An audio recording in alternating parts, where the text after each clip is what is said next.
Dear Charo, kumusta na? Napasulat ako sa iyo dahil may twist ang kwentong ating maririnig ngayon.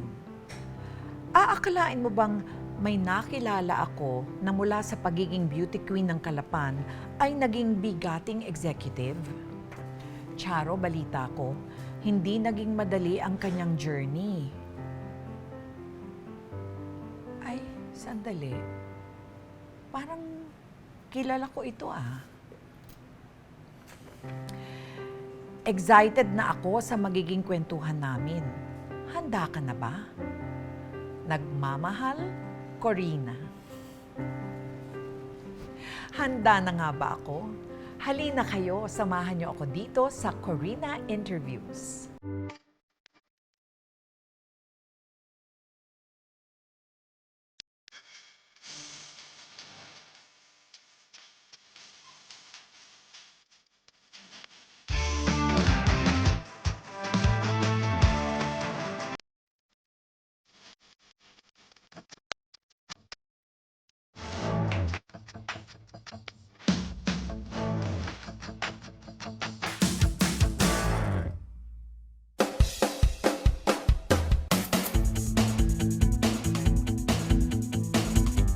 Eto na, beauty queen, artista, host ng longest-running drama anthology in the Philippines, executive. Nako, Dear Charo, handa na ba sila sa original na Mutya ng Calapan? O hindi ba? The iconic Ma'am Charo Santos-Concio is in the house! Yahoo! Thank you, Korina. Mutya ng Calapan talaga. Mamaya ikukwento natin yan. Nakaka-excite naman si Korina, di ba? Talagang high energy. High energy. Nagtatlong tasa ako ng kape para may energy tayong lahat. Okay, so, Calapan, Oriental, Mindoro. Pinanganak ako sa Legazpi City, Albay. My father, who was a government physician, was assigned to Legazpi City. Pero di ba ang Bicol laging dinadaanan ng bagyo? Bagyo? Oo. So naawa naman yung grandfather ko, my lolo, the father of my mom, Tubong, Nauhan, Oriental Mindoro sila, ang mga Navarros. So sinabi niya sa mami at daddy ko, lumipat na kayo ng Mindoro, doon na kayo. So we moved to Calapan, Oriental Mindoro. Wala nang bagyo every year or several times a year. Correct. So, ang father ay government physician, Yes. and si mother naman? My mother was a part-time teacher, but just like most of the women from the silent generation, di ba? Talagang housewife and mother. Oo. Pero May pinagbigyan naman siya ng tatay ko to do part-time teaching. Okay. So, tama-tama, 6 ang anak. Oo. 6? 5 Ang dami. babae, 1 lalaki. Oo. At sunod-sunod, taon-taon. Wow. Oo. Yun ang uso noon eh, no? Oo, walang family planning. Parang paramihan. Why have I never met your brother? Oh, he's in the States. Ay, he's in the US. Oo, he's in the US. Sinong kamukha niya? Kamukha niyo rin siya? Kamukha niyo rin. Oo, Okay. guwapito. Okay. In fact, that's how I was discovered. There was my late friend, fashion designer Ricky Jimenez, saw my 10-year-old brother in Calapan, Oriental Mindoro. Sabi niya, ang cute ng bata, siguro may kapatid itong dalagita na maganda. Oo. Sinundan niya yung brother ko sa bahay. Hanggang nakarating siya sa bahay, nagpakilala siya. I'm Ricky Jimenez, I'm a fashion designer. Naghahanap ako ng models. Ang galing Oo. naman niya. Oh, yun. Oo, That's oo. how everything started. And we Right. became lifelong friends, Ricky, Ayun. until he passed away. Sa 6 na magkakapatid, ikaw ang super-duper achiever ba sa kanilang lahat? Madami naman kami achievers, pero yes, the opportunities came my way. Yun na lang ang sabihin natin. Oo. Parang merong ganun, ano? Parang sa dami, may tanging talagang umaangat, at yung umangat, ikaw na rin ang bahala sa kanilang lahat. Yes. Oo. Hindi ba? Parang Oo, ganon. oo. So it all started there. Pero kumusta naman ang kabataan? Simple. Simple lang. Payak, oo. oo. Kasi alam mo naman, buhay probinsya, ang tatay ko, since government physician, puro charity patients, di ba, in a provincial government hospital. So ang bayad sa kanya, itlog, gulay, isda, di ba? Ganon. Itik. Oo. So, ang pagkain namin, pag weekdays, tuyo, piniritong isda, lahat na nang gagawin mong klaseng luto sa isda. Pag weekends naman, manok. Pero yung isang manok na yon, pinagsasaluhan naming 6 na magkakapatid at yung daddy at mami ko. So nag-iiba kami, nag-share kami ng iba-ibang parte ng manok every week. Really? So kung ang nakuha mo ngayon hita, ay next week baka Pakpak sa'yo. pakpak or leeg. 'Di ba? Yung dapat may equal Parte sharing. pala yung leeg. Oo, ang Oo. sarap ng leeg. Ganun ba yun? Masarap Okay. ang leeg. Ang gusto ko, yung mabubuto na parte. Yung Oo. maraming sinisip-sip. na Yun, ganon. maraming sinisip-sip, ganyan. I was about to ask, ano yung favorite part mo? Walang makakaisip ng leeg ang favorite part na sa manok hanggang ngayon. Oo, gusto ko yung leeg. Ngayon, pag bumibisita ang tatay ko sa mga pasyente niya sa bayan, kasi doon kami sa bundok nakatira malapit sa provincial hospital, dinideposito niya kami sa isang sinehan doon na yung may-ari, pasyente niya. So, habang iniikot niyang bayan, visiting his patients, nanonood ng double features. Ayun. Ano yung mga pelikula noon? Wild Wild West, di ba? Yung mga, okay. ano ba yung mga Hollywood films noon? But of course, di ba, even The Gone with the Winds, the classics nung araw, ganon. Tapos yung mga Sampaguita, LVN Pictures, Leia Productions, Virgo Productions, mga June Aristorena. At Tagalog, lahat. Laman kami ng sinehan. So, mahilig ka na talaga manood. Pero bilang bata, hindi mo naman pinangarap na maging artista. Hindi. Pero simple ang buhay sa probinsya So yung active imagination mo, nabubuhay yun, di ba? Kasi anong gagawin mo? Tapos ang laro mo, ang mga toys mo, mga dahon, mga halaman, mga patpat, mga bato. So, yung imagination mo, yung sense of imagination mo, gumagalaw, di ba? Right. Kasi you don't have the dolls, you don't have the toys, the big toys. So, nagiging creative, kumbaga. Yes, oo. Yung kasimplihan ng buhay, naglilimita sa tayog ng pangarap? Or ito ba ang tumutulak para tumayog ang pangarap ng isang bata? Sa akin, walang limitasyon sa tayog ng pangarap ng bawat isa na nangangarap. Walang limitasyon dyan. You have the entire universe and the world, di ba, in front of you. But you have to seek for the right answers. You have to look for it. You have to desire it. Di ba? Dapat ninanamnam mo, hahanapin mo. So, you're talking about yourself. Yung nung bata ka, nangarap ka ba ng ganon? Nangarap akong gusto kong matuto. And it led me to where I am now. I What mean, was your there's this first ambition? Thirst for, wala naman. Wala? Hindi ko naman naisip, pero yung influence ng parents mo, di ba, doktor, guro. So yun muna. Pero, come to think of it, at the age of 12, meron akong mga iniidolong mga madre sa eskwela. Madre? Madre, nuns. Oo, SSPS nuns. Because yung school namin doon was a branch of the College of the Holy Spirit. Sabi ko, gusto kong magmadre. Kasi mahiyain ako tahimik ako, nasa isang sulok lang. Kung hindi mo ako kausapin, hindi naman ako iimek. Hindi naman ganito yung pagkatao ko nung bata ako. So, mayroon akong mga tinitingalang mentors along the way. And one of them was a favorite teacher nun. Ayun. And so sabi ko, gusto ko yatang maging madre. Gumanap ka na ng madre, hindi ba? Oo. Pero sa Erie. At saka hindi, sa Kakaba kasi, I pretended to be, di ba, may nag-disguise ako sa madre. Nancy, tuloy yung dasal. Abang Ginong Maria, napupuno ka ng grasya. Huwag kang pinagpala sa bahay na pinagpala ng ginagawa ko. Nang dinadasal ko, ninapasok sa kasalanan. Pero sa Erie, talagang principal ng isang horror. Horror pa man din. Horror. I'm sure kung naging madre si Charo, madre superiora pa rin ang ending niya. Palagay ko. Hindi ba? Oo. Mentor pa rin.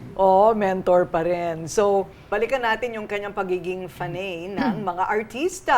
Meron siyang scrapbook ni Nora Aunor. Yes. Nanalo siya sa tawag ng tanghalan as the grand champion at the age of 14. Ako magdo-12. Doon pa lang, ewan ko, nabighani na ako sa kanya. Sa boses niya, sa presensya niya, sa ganda niya. Gandang-ganda ako sa features niya. Simple, pero gandang-ganda ako sa ilong, Oo, sa chiseled labi. siya eh. Di ba? Tapos yung mga mata niya, talagang nangungusap. Tapos, ewan ko, I was drawn to her rawness, yung pagiging authentic niya. That she was not pretending to be some other person that she is not, di ba? Yun. So, ay, naloka ako. Lahat ng mga comics, mga magazines na siya yung cover, binibili ko. Tapos scrapbook namin ni Malu, my sister. Malu. Ayun, your sister Malu. Tapos pag pumupunta kami dito, pag bakasyon, pumupunta kami sa yung mga events niya na may personal appearances, nanonood ng sine, pumipila sa sine, at kahit standing room only. Ayun, nagsimula na nga sa pagiging fan. Oo. Oo. Pero bawal ayon sa mga magulang. Bawal, pero after a while naman, you outgrow that phase in your life. Di ba? Nung pagtungtong na namin ng kolehiyo, nag-iiba na yung perspective mo.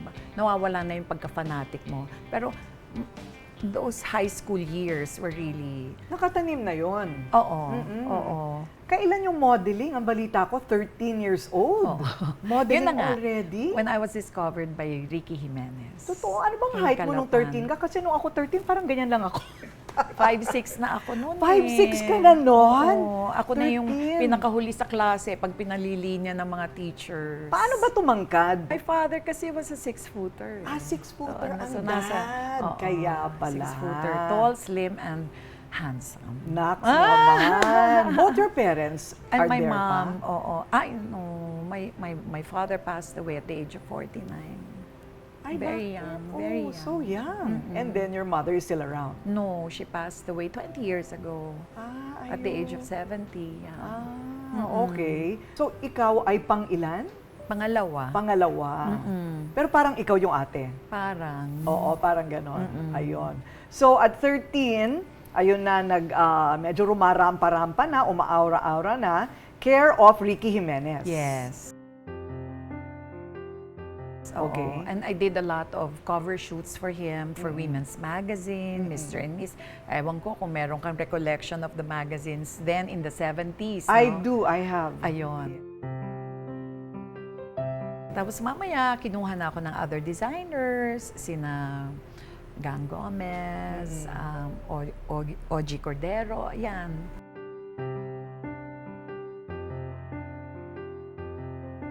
At ano naman itong corona? Kinoronahan ka talaga? Ito na ba yung Calapan? Oh. Yan na yun! Tingnan mo naman yung trophy ng Charo, you araw. don't look like her! You don't! You're prettier now, I was actually. 13. Ha? I was 13. 13! I was 13 years old. 13, 5'6" na. 5'6". At may corona na. Habang ang ibang mga batang kasing edad mo ngayon, bumibili lang kami ng corona.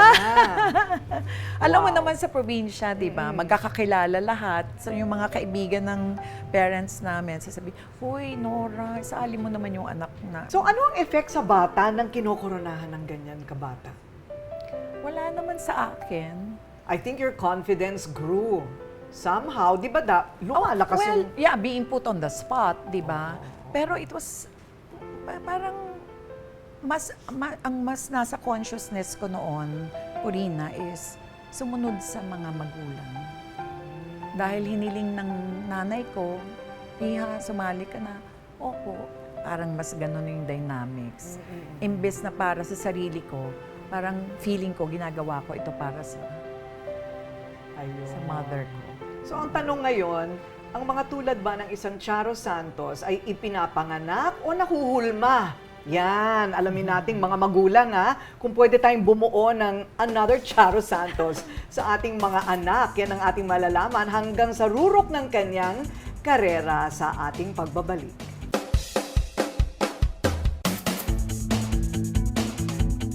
At mula sa pagiging mutya ng Calapan, siya ay naging mutya ng mass media. O hindi ba? Paano ba nangyari yon? So, dito ka na nagtapos ng kolehiyo? Yes, Okay. oo. Com Arts? Com Arts at St. Paul's College, Manila. Oo. So, ibig sabihin, nasa puso mo na talaga yung media. Palagay ko, oo. Kasi Oo. fan di ba? Oo, Oo. oo. I devoured media, entertainment. Correct, Oo. correct. So sa iyong isip, parang doon ka na rin talaga papunta. Oo. Ayun, okay. So pero napagsama mo yung modeling, ganon, sa Oo, hindi pag-aaral? Yes, oo. Pero hindi naman yung modeling stints naman pag invited lang, di ba? Right. Oo, it was not like regular part-time job for me. So only when invited. Ganun. And then? Ang priority ko talaga ay makatapos ng kolehiyo. So I enrolled in St. Paul College, Manila for Com Arts, but then martial law was declared. And all media establishments were closed down. So I shifted to nursing. Yun ang pinakamalapit sa puso ko dahil ng influence ng tatay ko, di ba? Pero after 3.5 years, nag-capping ceremony na lahat, I started doing hospital work. Sabi ko, ay, parang hindi yata ako para dito. Nagpupunas tayo ng mga kung ano-ano dyan. Yes, oo. Okay. So after 3.5 years naman, things had normalized. Bumalik na yung mga media establishments. I shifted back to communication arts. Oo. So I did my practicum at KBS. And I was assigned to John and Marcia. Nag-PA ako sa John and Marcia. John and Marcia. Yes, oo. With Mang Dolphy. Oo, no less than the Yes. iconic Dolphy. Yes. Swerte din, napunta ka doon. Oo, napunta ako doon. Oo. Tapos may isang incident na hindi dumating yung guest nila. Nakita ako ni Ading Fernando, the director. Sabi na, yung practicumer dyan, alika, ikaw na ang sumalo dito. Talaga? Anong So I role? had a scene with Dolphy. Parang one of the friends of Rolly Quizon. Okay. Oo. So Ayun. my first scene on television was a Okay. scene with no less than Dolphy. our comedy king, Dolphy. Kumusta naman ang performance mo? Ay, naku, nanginginig. I delivered naman my lines. Pero alam mo naman, yung parang kaibigan lang. Oo, Ayun, ganun. correct. Parang extra Pero ka. doon nagsisimula Oo. yung gutom mo sa And then, na-discover ako nung another TV director, the late Teddy Villamor, I think, yeah. He was directing Ang Lola Kong Baduy. Show naman ito ni Chichay with 4 granddaughters. So I became one of Chichay's granddaughters. Totoo ba? Yes. So meron ng manager noon? Ay, wala. I never had a manager in my life until Monch came into my life. Ganun ba yun? Yes. Totoo. And Oo, then? independent ako. Ang roots ko naman, independent cinema, di ba? Right. Oo. Okay. So sa pagitan nitong lahat ng ito, kailan yung Baron Travel? Kasi yung Baron Travel, naaalala namin lahat yun. Oo, right after my graduation naman. Oo, okay. tinapos ko talaga yung pag-aaral ko. Tapos there was a friend who, again, talked to my parents and asked my parents if pwedeng isubmit yung pangalan ko. And yun. Ano naman ang winning Q&A doon? Naku, nakalimutan ko na. It must have been a question about tourism About or about our tourism. country. Yeah. Oo. So, alam mo, my father was the one who really guided me every step of the way. So he gave me a set of questions to answer, and we had a mentoring session, a coaching session. Ang It was galing my naman ng father. dad mo. Oo. Siya talaga yung sa'yo, nag-mentor, nagtula. Oo. At saka nagpigil din, no? Oo, talaga. Okay, so, very charmed ang naging takbo ng iyong career, kung tutuusin, right? Kasi hinabol sa bahay ni Ricky Jimenez, ginawa kagad model, nakuha sa mga TV show, Dolphy agad. Pagkatapos, nanalo ng Baron Travel, tapos nabigay sa kanya yung pelikulang Itim. Oo. Paano naman nangyari yun? Nanonood si Lino Broca ng Baron Travel Girl. Napanood niya ako doon. The following day, tumawag siya. I don't know how he got my number. Sabi niya, Charo, this is Lino Broca. You don't know me, of course, ganyan-ganyan. But I know you, I saw you, you were my candidate. Yeah, and congratulations. You know, I have this friend, Mike De Leon. He's doing his first. He's looking for a fresh face. Would you like to audition? Ganun lang. Ganun lang. So, I went to my parents. Ayaw ako ng father payagan kasi hindi pwede ang sine para sa mga anak ko. Sabi ko, Dad, audition lang naman. Di naman ibig sabihin, pag pumunta ka sa audition, sa'yo na. Di ba? So, but allow me to go through this experience. So, in other words, we were able to convince him. So, I went for the auditions. And after a month, yun, ako yung napili. Ayun. And I think it was a scene na, kasi ang pinaganap sa akin, may, di ba merong imahe ang mga director sa mga beauty queen winners na, ay, naku, ano yan, mga beauty queen, maarte, mga ganyan sila. Correct. O, pabebe. Eh, probinsyana yung role nung Teresa sa Itim. So I was so awkward in the scene. And I think that's how I bagged the role. Na, totoo siyang probinsyana. Ayun. Ayun. Oo. Yun Palagay pala. ko palagay ko, that's how I bagged the role na, okay. Oo. Oo. Pero itong Itim ay naging super multi-awarded product. Yeah. The movie itself and the acting. No? Paano nangyari yun? Paano mo hinugot lahat ng mga pinalabas mo sa Itim? When I was in elementary and high school naman, in school, I was invited to do some stage acting. They made sure that dramatic arts is part of the curriculum. So meron naman akong ganun, pero wala namang workshops nung araw, di ba? Siguro as a person, talagang observant ako, sensitive ako sa iba, yung parang siguro may sense of empathy na, di ba may sense of empathy ka na, you feel for others, ganun. Tapos, yung panonood ko, mas lumalawak ang mundo mo beyond what you know if you watch cinema, Yes. you watch good TV shows, pagbabasa, di ba? Mas lumalawak ang mundo mo. So siguro ganun, may intuitive sensing na ako of how a character would feel, na hindi ako yon.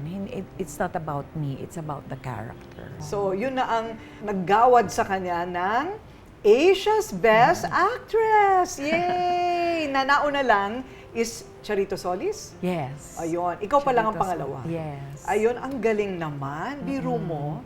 Talagang parang nakaatang talaga yung journey na yan for you. Oo. Oo. In parang it's really hindsight, a di ba? journey. In hindsight. But when you're going through life, parang wala lang, dumadating lang sila. Oo. Pero meron ka mga paboritong project? Yeah. As an actress, syempre Itim, Kisap Mata is also one of my favorites. Gumapang Ka sa Lusap, that film with Lino Broca is also a memorable film for me because I got out of my stereotypical roles na maiden in distress, ganon, helpless, victim. Di ba? Ito naman, powerful wife to a politician. Kakanta ko mga kaibigan kung iboboto ninyo ang aking asawa.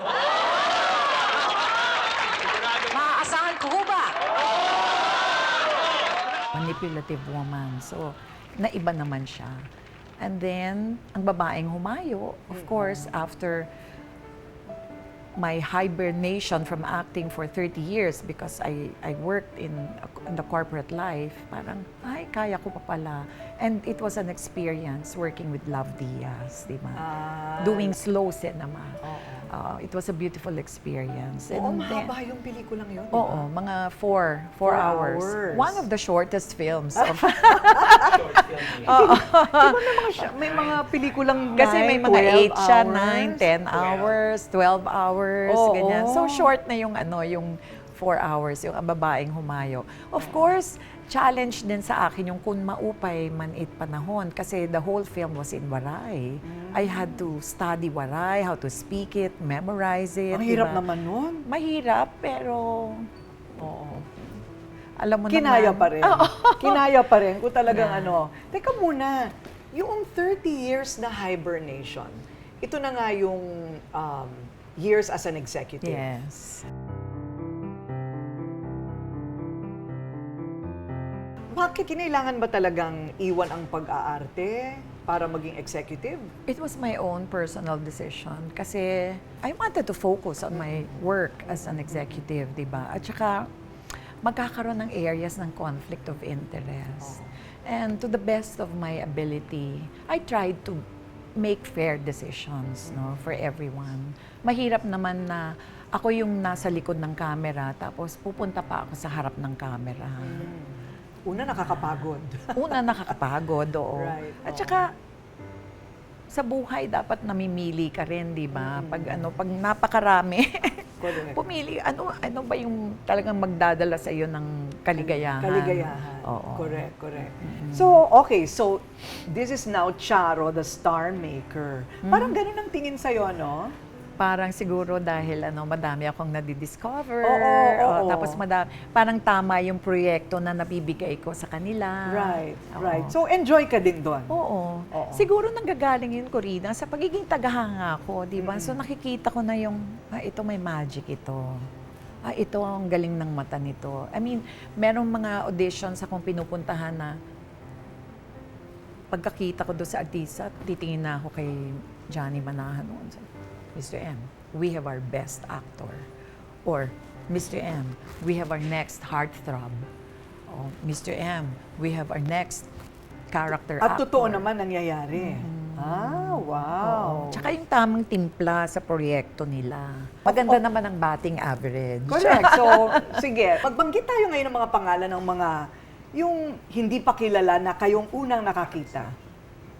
Hindi pa kilala na ako ang unang nakakita. Kaya si Maha Salvador was a high school student. She guested in Showbiz Linggo na hinahanap niya ang tatay niya. Ayun. Naka-high school uniform. Nakita ko lang siya. Sabi ko, may presence tong batang ito. Oo, patawag mo nga kung paano natin. Kinausap ko siya, ayun, okay na siya. John Lloyd, when he auditioned at the age of 13. 13 lang si 13 John years Lloyd old noon? si John Lloyd. Oo. I knew he was going to become a great actor. Right. Yeah. Si Papa P, Oo. he had, at iba pa, a children's program. Hindi ko na minomonitor masyado yung mga children's programs noon kasi may template naman pag educational program for kids ang programa. So hindi ko siya napansin until he guested in one of the episodes of Maalaala Mo Kaya. He was in 2 scenes lang. And as a bit player parang friend nung bida, bit player lang. So napanood ko siya. Ay, sino ito? Sabi ko gano'n, napakagwapo naman ito. The following morning, sabi ko, Mr. M, may bit player dun sa MMK kagabi. Sino ba yon? Si Piolo Pascual. Gusto na nga niyan, gusto na nung nanay na bumalik yan sa Amerika kasi wala daw nangyayari sa career niya dito. Ganun ba? Mr. M, sige, pabalikin mo na muna kung yun ang gusto ng nanay, pabakasyonin mo muna. Bakasyon lang Make sure he comes back. Kasi Mr. M, he will be our next heartthrob. Oh, wow. Ayun na nga ang nangyari. Yung mga ganun. At saka hanggang ngayon. Si Angelica Panganiban as a child star. Even Judy Ann. She was doing Ula, ang babaeng gubat. Yes. Nakita ko siya sa Channel 13. Sabi ko, she'll be the next drama queen, tong batang ito. Magiging drama queen to. So I went to the president and sabi ko, parang after that show, kunin na natin siya. And then, we got her and Mara Clara was born. Ayun. Naku, ang daming ginawang star ng Mara Clara. Siguro yun na nga yung pagiging tagahanga ko at storyteller. Oo. Yan. Ayun. Baka nagsama yon sa akin, kaya nakikita ko yung magic sa mga talents. Correct, correct. Spotting a talent, developing them into success, at iba pa yung executive ka ng isang malaking organisasyon. What is your personal style ng management? Doing a balancing act.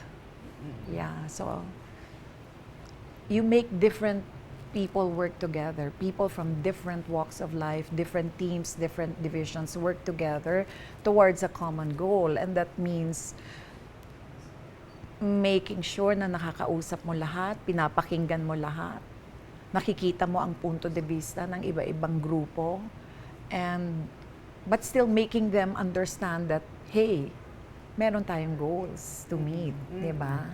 Klaro ako sa gusto ko sa produkto. There has to be excellence in the product.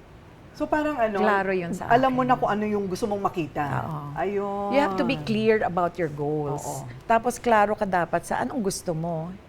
Let's respect our audience. Huwag tayo putyo-putyo. Bigay natin yung makakadagdag sa kanilang kaalaman, makakapagbigay sa kanila ng kasiyahan. Hindi lang yan para just to come out with a show. I mean, if you're going to perform, you're going to sing, you're going to dance, you're going to act, think of it as maybe the last performance of your life. So you always give it your best shot. So even actually sa crew, even sa production people, di ba? Think of it as maybe your last episode. Then you will always give it your best, di ba? So ganon, demanding. Kailangan naman yun. Demanding. I demand for excellence, and if there is such a thing as perfection, let's give it to our audience. Correct. Yun. Kaya naman, naging number one. Naging number one, yun talaga ang kapalit nun, hindi ba? Pero hindi, yung ibang manager, okay, slave driver, kinamumuhian, pero siya minamahal siya, di ba? At nire-respeto, yun ang importante. Yun ang balancing, I think, no? It's always a balancing act. Hindi pwedeng, dapat lagi kang nakikinig. Marunong kang makinig. Di ba? It's not only about what you want, but you also have to understand the perspective of your coworkers. Ayun. Tapos yun ang titingnan mo rin yung tingin nila sa mga bagay-bagay eh.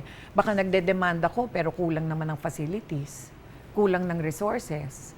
It's not fair, di ba? So titingnan mo lahat. It's a 360 degree of the look of the business. Right. And after 30 years of executive corporate work, nagbalik artista ka ulit. Oo. Ayun. Enjoy ka? Enjoy ako. Wow. Oo. At saka marami akong natututunan. Oo. Kasi I also jumped into the digital platform, di ba? I'm doing TikTok, kung ano-anong ginagawa ko. Oo, nako. So, I'm discovering, di ba? I'm discovering the world of social media. Correct. Patuloy akong natututo. And I'm able to give advice also to our young talents on how to handle themselves, di ba, sa social media. Naku, dapat magpabayad ka for speeches. Di ba? Sa mga college students, hindi lang uso dito sa Pilipinas eh. Naku, Korina, wala namang nagbabayad dito sa ano. But when they invite foreign speakers, they have the budget. Ay, may hugot. Oo, di ba? Pero yung mga local talents, yung mga local icons, parang, paki-paki. Free lunch. Paki-paki, Ganon. oo, talaga. Si Charo is a force of nature. Maski saan siya pumunta, may presence siya agad mararamdaman mo. All the years ko sa ABS, naalala ko, siya yung center. The center that held everything around us, papunta sa kanya. We gravitated towards her vision, her advocacies, her philosophy sa pamamalakad sa ABS-CBN. Naniniwala siya sa kahalaga ng edukasyon. So lahat yun, tinetrain. Lahat ng departments, pinagpa-workshop niya sa akin. Isang branding ng ABS-CBN.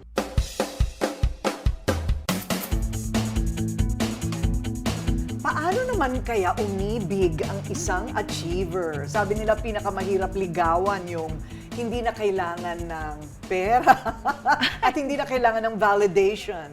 Hindi ba? Tama naman yun, di ba, Charo? Na, naman. what is your definition of an empowered woman? Kasi ganun ka eh. Oo. Independent, self-reliant, not Ayan. looking for validation from the external world. Oo. Tama. Galing So, sa loob mo. Kaya Tinuro ba- yan ng aking ama. Really? Ano sabi niya sa'yo? Do not depend on any man. Kasi mga babae kami. Oo. Di ba, 6 kami, isa lang ang lalaki. Sabi niya, I will not always be around for you. You have to learn to fend for yourself. Oo nga naman, kasi puro babae ang anak. Di ba? Noon kasi parang helpless maidens ang mga Pinay noon, di ba? Nakaangkla na, nasan ang asawa ko? Nasan ang kasama? Di ba? Inalis na yun sa amin. Ayun. And tama nga, kasi Tama we naman, lost him at a young age. Yes, oo, nahanda niya kayo, Handa no? na kami. Correct. So, paano ka nga niligawan? Paano ba ako? Good conversations ako eh. Hindi yung ligaw na typical ligaw na napapanood mo sa sine, Oo. na Bill mo ko. o hinaharana ka, o binibigyan ka ng ano, sa conversations. Yung when you get to know the person, di ba? Doon mo mas malalaman kung ay, okay to Oo, di ba? Right. Kinikilala mo yung tao. Oo. And noong nakilala mo si Cesar Concio Jr., were you an artista or Yes. executive? I was an artista. Ah. Oo, pero nililigawan niya ako na hindi ko alam na nililigawan niya ako. Paano? Nag-produce siya? Conversations nga eh. Oh, Ay, yung mga oo, ganun, oo. di ba? Yung ganun lang na walang bola. Hindi nanliligaw. May Oo. ganun ba? May Walang pa-cute. Oo, walang ganun. Oo. Oo.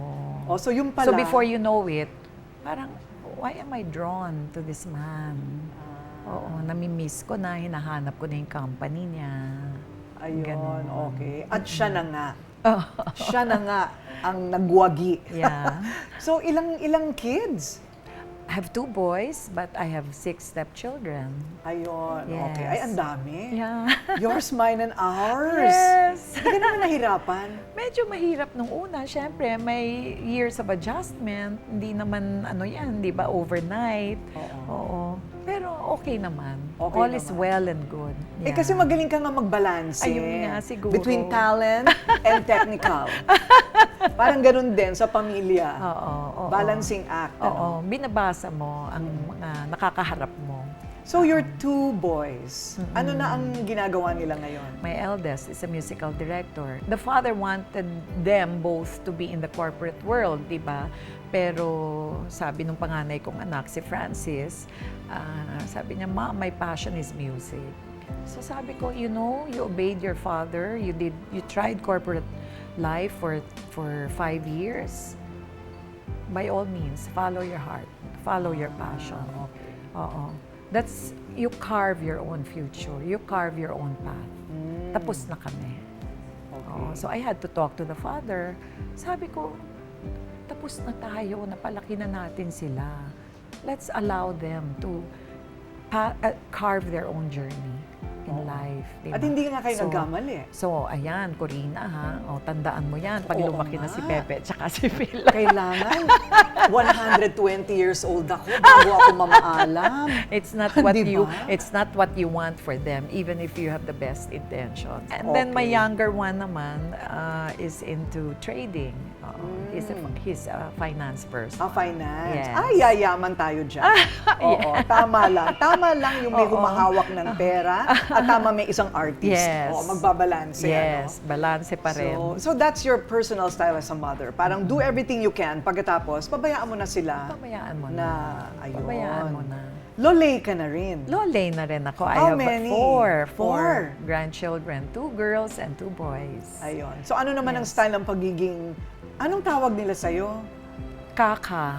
Kaka. Hindi, kasi yung lola, hindi ma-pronounce yung L. So, C ang easier sa kanila. So, it started, of course, with my eldest granddaughter, si Julia. So, hanggang ngayon, Kaka. Everyone calls me Kaka. So pag galit sa'yo, kakainis. pag natutuwa, kakatuwa. Siguro. Ganun ba yun? Kakaiba, ha? Oo. I'm just a friend to them. Correct. So how old are they now? The eldest is 13, followed by a 12-year-old, and then yung 2 boys, 8 and 4. 8 and 4. Oo, nakakatuwa yung mga age na yan. 3 are with my eldest son, Francis, and Martin has an only boy. Ano naman ang mga bonding time nyo? Because you also seem to be very busy. Ito bang mga panahon na to, very busy ka pa rin? Yes, oo. Accepting acting jobs. Right. Oo. Tama ka, Cardo. Tuparin mo ang pangarap mo. Basta siguraduhin mo lang na tama ang pinaglalaban mo at ipagtatanggol mo ang mga naaapi. Artista Oo. na ulit. And now, maalaala mo kaya is back, so happy naman ako. But they come to the house every Sunday. We have Sunday lunches, and then we travel. We really schedule our trips every year. Oo. Tapos, syempre, nung mas maliit pa sila, I would go to their houses, di ba? Na bumibisita ako, nilalaro ko sila. Pero ngayon, nasa eskwelahan na meron na din silang sariling schedules. Naku, no? Sila na ang lumapit sa'yo, no? Malalaki na sila, hindi ba? Yes, So yes. travel is a big thing. Yeah, Oo. travel is a big thing. in Oo, our bonding family. time yun eh. Bonding time. Baka hindi nyo talaga. nalalaman hindi lang siya family person at saka corporate at saka beauty queen, sundalo din siya. Hindi pa nakontento, talagang gusto pa niyang maging sundalo. Ano ba 'yun? Reservist. Oo, reservist ako Oo. sa Philippine Air Force. Philippine Air- Bakit ba? Kasi I'm always drawn to the stories of soldiers. Bata pa lang ako. Totoo. Parang may paghanga na ako sa kanila. Tapos gusto kong maintindihan, how does one become a soldier? Di ba madaling, pag tumingin ka kasi, okay, may baril, nakabantay, ganyan. Pero what makes one a soldier? Yun ang gusto kong maintindihan. Siguro parte pa rin ng pagiging storyteller ko at pagiging artista ko. Na, talaga palang pag dumaan ka sa pagsubok ng pagiging isang militar, pwede mong sabihin na, I'm ready to put my life on the line for my country. Ayun. Not everyone can say that eh. Correct. Di ba? Correct. Bakit? Oo, di ba? Pamilya ko, yes. Mga anak ko, yes.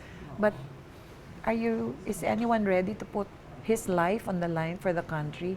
But when you go through the military training, all the lectures, listen to the mission, the sense of mission of soldiers, what they are here for, now I understand. Ayun. Talagang kakalimutan mo lahat. I can do further studies in intelligence. Sabi nung commanding officer, paano ka kaya magdi-disguise? Mahirap. Mahirap.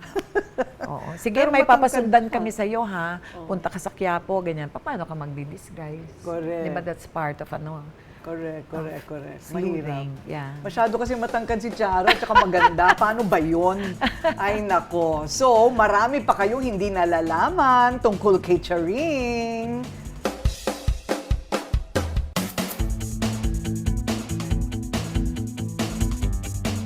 Naku, ninenervyos na ako kasi malapit nang matapos ang show. Ang dami ko pang gustong tanungin. Iisa-isahin ko na. Nagluluto ka ba daw? Meron tayong phone-in question. Marunong ako magluto, pero hindi ako nagluluto. Why? Oo, kasi Why? working mama ko eh. So my Okay. husband took over the kitchen. He was the king Really? in the kitchen. So And we have- nag-retire ka from the kitchen? Oo. At saka, with an instant family, mahirapan naman ako, di ba? Meron na silang To please nakasanayan. everyone. Oo, yung ganun. So, Ayun. my husband was wise enough to make that division of labor. Correct, for correct. us. Pero ano specialty Diba? mo? Ay, simple lang naman. Well, I have this shrimp pasta. Oo, shrimp linguine pasta. Ayun. Oo. And then, of course, the simple dishes. Sinigang, Oo. tinola. Ay, marunong ka? Oo naman. Paano ka daw mag-unwind? I mean, syempre, sobrang trabaho, sobrang shooting dito, executive dito, nagsusundalo dito. Ano ang I unwinding? continue to watch good content on the streaming platforms. I read books. Health conscious ka. I don't deprive myself on things that I'm craving for, pero laging in moderation. Okay. Hindi naman ako yung stricta na, I no meat, ganon. Basta if I want to eat pork or meat, I go ahead with it. But everything in moderation. Ano yung madalas mo i-crave? I'm a breakfast person eh. So basta yung breakfast ko, kailangan may garlic rice, may danggit, may tapa, lahat na, longganisa, lahat ng maiisip mo na breakfast food. Oo. From morning Minsan- till night, pwede. Oo. Minsan kahit na dinner, pag parang breakfast food ang gusto ko ngayon for dinner. Ayun. What is the beauty secret? I should get 8 hours of sleep. No, I try my best. Pero minsan mahirap. But I think yun ang yun ang sikreto talaga. And then I do my skincare routine every night. Kahit na pagod ako sa shooting, kahit na umuwi ako ng 2:00 ng madaling araw, hindi pwedeng skip ko ang skincare routine ko. Talagang may ganon. Yeah. Since I was in my 30s. Right.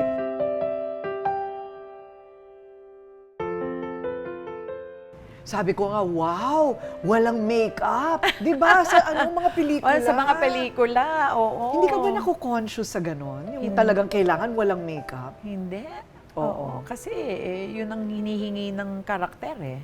Dapat pag artista ka, hindi ka takot Correct. pumangit. By design, talagang ganon ang style mo, authenticity. Yes. Oo. Talking about authenticity, sabi nga nila, sa changing landscape ng ating ng media, Yeah. it's not even broadcast anymore. Definitely not print anymore, di ba? So ngayon, napakalawak. Nabanggit mo ang TikTok, nabanggit mo ang social media, Facebook. Yeah. Just yesterday, meron ako nakausap na sila ang kukumpetensya sa YouTube. Wow. Yes. So, for 10 times the monetization. Wow. Yes. Okay. Exciting yan. Exciting. So, what do you think of that? Yun ba ang dahilan kung bakit hindi na tayo makabuo ng mga superstars tulad ninyo, Nora, Piolo, Sharon, Bea? Is that the reason why? Too many choices. Too many choices. Oo. Available, readily available to the public. And smaller platforms. And smaller platforms. It's a faster life for everyone, di ba? Fast-paced. And tsaka, you don't stop to think. People don't stop to think anymore. So, I think it's important if you want to be a star or to create your brand, you have to be able to catch the attention of the public. And how do you catch it? How do you make it unique? How do you make it outstanding? I think doon ang magiging laban. Nakakapagod. Nakakapagod at napakahirap for this young generation, di ba? Kasi you have to be outstanding in the field of your choice. Anong bagong ibibigay mo? Kasi kung pare-pareho lang naman at ang dami kong pagpipilian, okay na ako sa niche, di ba? Yung okay na. So parang mas mahirap talagang mag-build ng icon ngayon. But I think it's still very important to engage your audience. You have to know how to engage your audience. You just can't be a class act and then be distant. I think people Or give up. Or give up. You have to look for ways to engage your audience, actively engage your audience. Kaya ito, yung ganito, yung having conversations with your audience, di ba? Importante yan. Connection pa rin, I think, is basic to any human relationship. So, I think that's still key to creating the next big stars or the next big icons, di ba? Bakit ako magko-connect sa'yo? You have to offer something that resonates with the audience. Correct. Pero mas, the playing field is much bigger, much wider, but there are also opportunities like the one you mentioned earlier. I mean, there are so many streaming platforms. You can be a small, you can be a big fish now in a Smaller fishbowl. in a smaller fish bowl. And di ba, some people will be content with that because not everyone is meant for the big things. Correct. Pero parang yung adjustment natin from before hanggang ngayon, Yeah. ano yung sinasabi mo sa sarili mo na hanggang ngayon, pilit mo pa rin talagang niyayakap yung mga pagbabago na yan? You always have to adapt to the changes as they come. Di ba, the world is not dull and boring and not, it doesn't stay in one, it doesn't stay in one singular situation, di ba? Hindi ganon eh. It's forever evolving. Pag hindi ka sumabay at hindi ka natutong sumabay, maaari kang maiwan. Correct. So I think wanting to learn or the thirst for knowledge should always be there. Dapat lagi mong hanapin na ano ang matututunan ko dito. Ang ma-advise ko is mag-aral, mag-aral, mag-aral. Maging bukas sa oportunidad na pinipresent sa atin ng buhay. Oo. Correct. Technology is changing the landscape and it's going fast. Right. Ang bilis. Pero kaya mo pa rin humabol. Nagti-TikTok siya. Oo nga eh.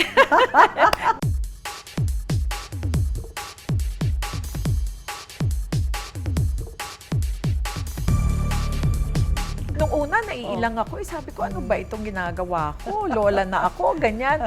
But, you know, I discovered na, it's fun. It's nice to connect. Oo, it's nice to connect.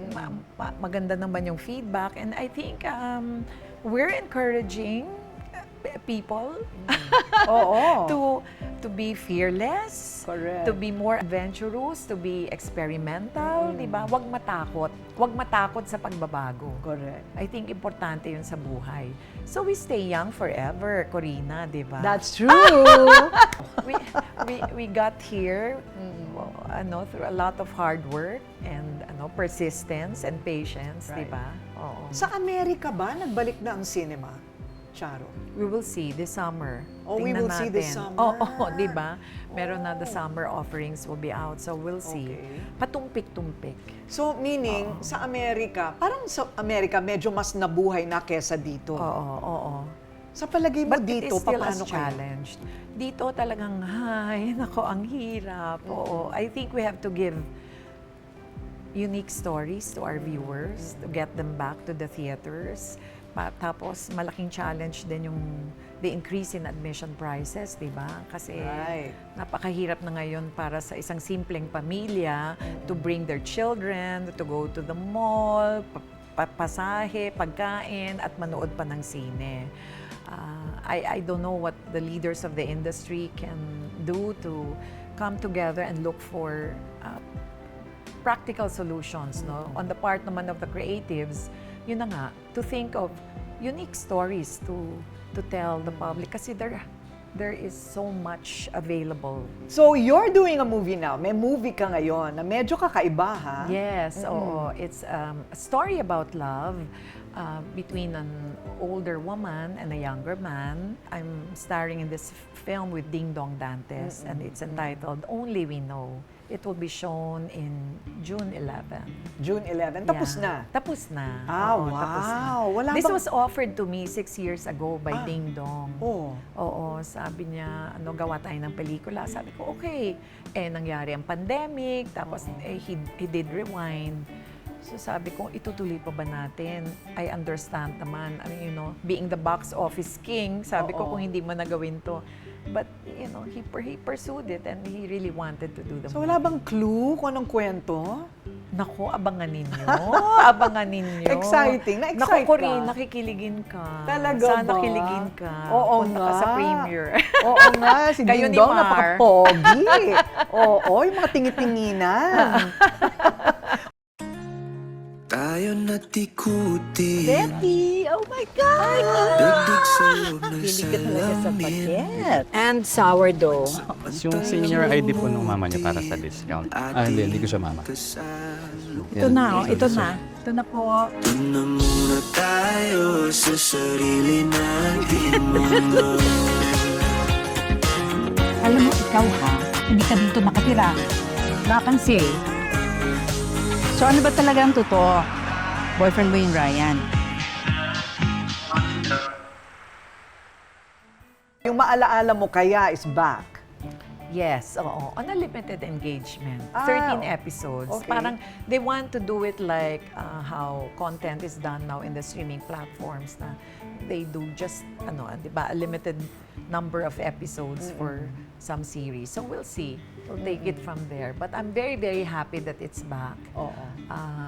Dear Charo, na-miss kong sabihin ng line na yan. Madaming mga Gen Z na kilala pa rin ang programa dahil lumaki daw sila na nanonood with their moms. Ang and dami their- na nga memes, no? Oo. Di ba? Ayun. Oo. So natapos na yung 13 nakaka-happy naman. episodes. Hindi pa, kasi simula pa lang. So, we've done 2 episodes and they're still doing research for the next, Ayun. 11 Wow, episodes. congratulations! Thank you. Iconic naman talaga yung maalaala, hindi dapat mawala. Di ba? Pag sinabi mo iconic, parang natutuwa ka ba sa salitang iconic? Pag ako sinabihan ng iconic, parang, hoy ha, hindi pa ako ganun katanda. Parang legend na. Parang ganun. legend, di ba? Parang pinagre-retiro nyo na ba ako? Hindi po, yan po ay dahil sa galing ng body of work. Yon, kaya nagiging iconic.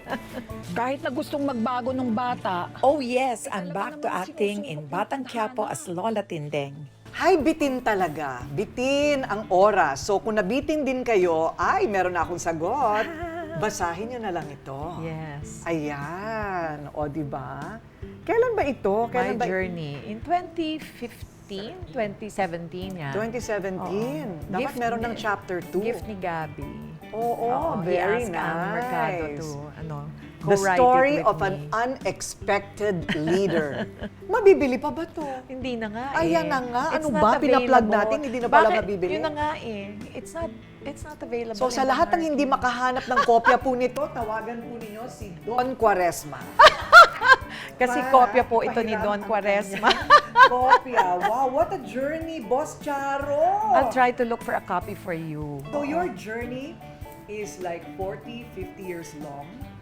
50 years. Even longer, I think. At Uh-uh. mukhang you're just getting started. Oh my God. I'm just having fun and going with the flow, Korina. Basta go, Hindi go, ko go. masyadong pinag-iisipan. Correct. Oo. Hanggang kaya, go Oo. lang. Yes. G lang ng G. Ayun. Yes. Congratulations and cheers Thank to you. Well done. Yes. Well, Oh. well done. Thank you, Korina. Thank you.